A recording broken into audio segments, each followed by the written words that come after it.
Marcos 9. Dizia-lhes ainda: Em verdade vos afirmo que dos que aqui se encontram, alguns há que de maneira nenhuma passarão pela morte até que vejam ter chegado com poder o reino de Deus.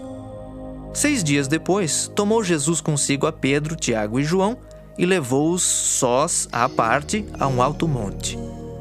Foi transfigurado diante deles. As suas vestes tornaram-se resplandecentes e sobremodo brancas, como nenhum lavandeiro na terra as poderia alvejar. Apareceu-lhes Elias com Moisés e estavam falando com Jesus. Então Pedro, tomando a palavra, disse: Mestre, bom é estarmos aqui e que façamos 3 tendas. Uma será tua, outra para Moisés e outra para Elias. Pois não sabia o que dizer, por estarem eles aterrados. A seguir veio uma nuvem que os envolveu, e dela uma voz dizia: Este é o meu filho amado. A ele ouvi. E de relance, olhando ao redor, a ninguém mais viram com eles, senão Jesus. Ao descerem do monte, ordenou-lhes Jesus que não divulgassem as coisas que tinham visto, até o dia em que o Filho do Homem ressuscitasse dentre os mortos. Eles guardaram a recomendação, perguntando uns aos outros que seria o ressuscitar dentre os mortos, e interrogaram-no, dizendo: Por que dizem os escribas ser necessário que Elias venha primeiro? Então ele lhes disse: Elias, vindo primeiro, restaurará todas as coisas.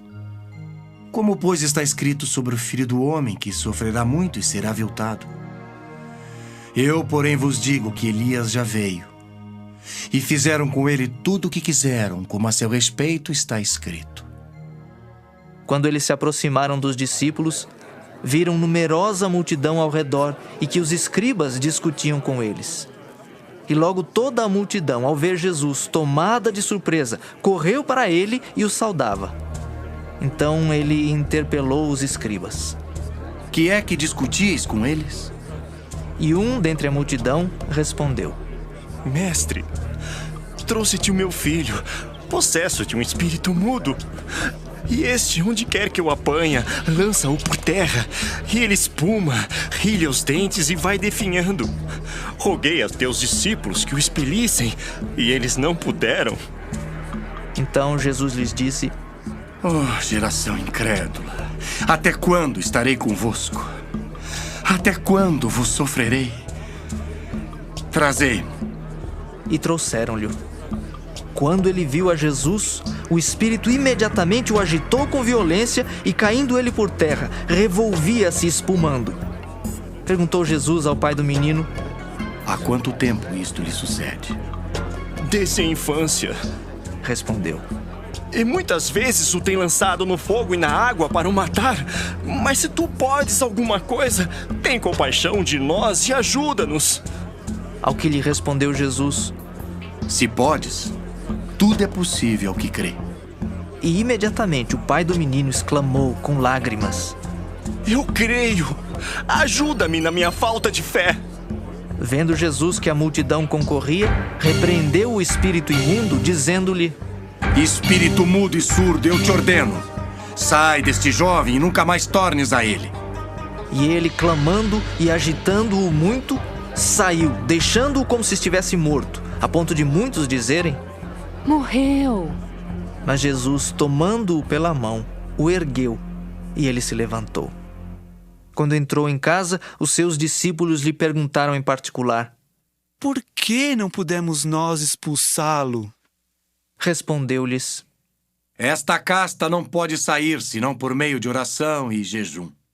E tendo partido dali, passavam pela Galiléia, e não queria que ninguém o soubesse, porque ensinava os seus discípulos e lhes dizia: O Filho do Homem será entregue nas mãos dos homens e o matarão. Mas 3 dias depois da sua morte ressuscitará. Eles, contudo, não compreendiam isto e temiam interrogá-lo. Tendo eles partido para Cafarnaum, estando ele em casa, interrogou os discípulos: De que é que discorris pelo caminho? Mas eles guardaram silêncio, porque pelo caminho haviam discutido entre si sobre quem era o maior. E ele, assentando-se, chamou os 12 e lhes disse: Se alguém quer ser o primeiro, será o último e servo de todos. Trazendo uma criança, colocou-a no meio deles e, tomando-a nos braços, disse-lhes: Qualquer que receber uma criança tal como esta em meu nome, a mim me recebe. E qualquer que a mim me receber, não recebe a mim, mas ao que me enviou.